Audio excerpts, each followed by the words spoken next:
प्यारे देशवासियों, आपको नमन। आज हम चर्चा करेंगे कि सबसे ज्यादा जो 5 करोड़ पीड़ित परिवार न्यायालय में प्रतिदिन चक्कर काटते हैं और 20-20 साल 25-25 साल ट्रायल में लग जाता है, 35 साल 40 साल सजा में लग जाता है इम्प्लीमेंटेशन होने में, उसका कहीं ना कहीं मुख्य कारण है पुलिस द्वारा की जाने वाली इन्वेस्टिगेशन ऑब्लिक इंक्वायरीज। और यही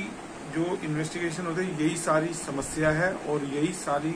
समस्याओं का समाधान भी इस इंक्वायरी ऑब्लिक इन्वेस्टिगेशन में छुपा हुआ है। देखने में आया बहुत सारे स्तर के ऊपर कि पुलिस जो है इन्वेस्टिगेशन में इंक्वायरी के नाम पे अपनी मनमानी करती है। इनका जो जांच करने का तरीका है वो बहुत ही संदेहास्पद तरीके से ये लोग करते हैं और मन आता है तो किसी केस के अंदर ये सबूत मिटा के, सबूतों को इग्नोर करके,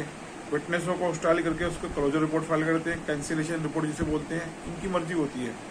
न्यायिक आदेशों और जजमेंट्स की ये लगातार निरंतर बहुत सारे स्तर पर देखना है, अवहेलना करते हैं, सरकारी पावर का दुरुपयोग करते हैं, सरकारी कार्यालय के अंदर सरकारी मशीनरों को इस्तेमाल करके मनमानी करते हैं। जो हमारे देश के अंदर दिल्ली पुलिस के स्टैंडिंग ऑर्डर्स हैं, डीपी एक्ट है, पीपीआर रूल्स हैं और बहुत सारे रूल्स हैं, high court, honourable high court, supreme court की जो गाइडलाइंस हैं, उनका ये प्रॉपर आदेशों को मानते नहीं है, उसकी अवहेलना करते हैं। जैसे कि आपको पता ही है, अरनेश कुमार स्टेट ऑफ बिहार 2013 की जजमेंट है, उसके अंदर 41A के नोटिस के विरुद्ध इन्होंने असंख्य लोगों को अरेस्ट किया है। और दहेज का कानून का सबसे ज्यादा मिसयूज होने का कारण एक पुलिस है, क्योंकि लोगों ने बढ़ा चढ़ा के कंप्लेंट लिखी और इसके पहले, क्योंकि एफआईआर से पहले काउंसलिंग होती है, सीएडब्ल्यू सेल जो दिल्ली पुलिस की यूनिट के अंडर में आता है, और इतना सब कुछ गड़बड़ हो जाती है। और उसके बाद क्या होता था, पुलिस का काम ये होता था कि एफआईआर दर्ज हुई, पूरे परिवार को उठाने पहुंच गए और उसके आड़ में कहीं ना कहीं प्रोटेक्शन होता था, एक्सटॉर्शन मनी ली जाती थी। आज में आगे सेशन कोर्ट्स ने 5 दिन का 7 दिन का नोटिस देने की बात करनी शुरू करी कि अरेस्ट से पहले 5 दिन का नोटिस हो गए, 7 दिन का नोटिस हो गए, जबकि Arnesh court state of Bihar में पहले से ही प्रोविजन है कि अगर 7 साल से कम की सजा है तो वो आपको 41A का नोटिस इश्यू करेगा बिफोर अरेस्ट। तो इस तरीके से कानूनों का दुरुपयोग करते रहे। डीके बासु की जजमेंट है, क्लियरली कहती है,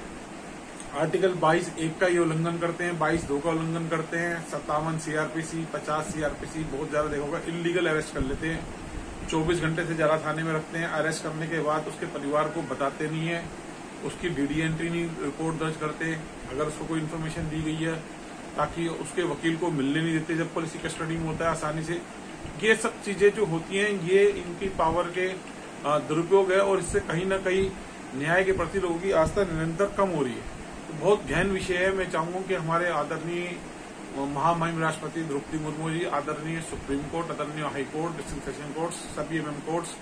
गृह मंत्रालय, लॉ मिनिस्ट्री इसकी ओर ध्यान दें और लॉ और की जितनी भी ये रूल्स, धाराएं, जजमेंट है, इसके इम्प्लीमेंटेशन की ओर फोकस करें कि अगर कोई अधिकारी इसको इम्प्लीमेंट करने में लापरवाही जानबूझ के बरतता है तो उसके खिलाफ सख्त से सख्त कार्रवाई ये होनी चाहिए कि इससे पहले उसको टर्मिनेट किया जाए और उससे वो सैलरी रिकवर करी जाए जिसके लिए सरकार ने उसको नॉमिनेट किया है, थाने में लगाया गया या इन्वेस्टिगेशन के लिए लगाया गया या सिक्योरिटी में लगाया गया। अगर वो सरकारी नियमों की अनदेखी करता है, ऑनरेबल हाईकोर्ट, सुप्रीम कोर्ट के नियमों की अनदेखी करता है, टर्मिनेट होना चाहिए और उससे रिकवरी होनी चाहिए जितने पीरियड के लिए वो ड्यूटी के ऊपर लगा और उसने पावर का मिसयूज किया, और उसके खिलाफ तत्काल एफआईआर भी होनी चाहिए। इसी के साथ शब्द विराम देते हैं। जय हिंद, जय भारत, जस्टिस क्रांति जिंदाबाद।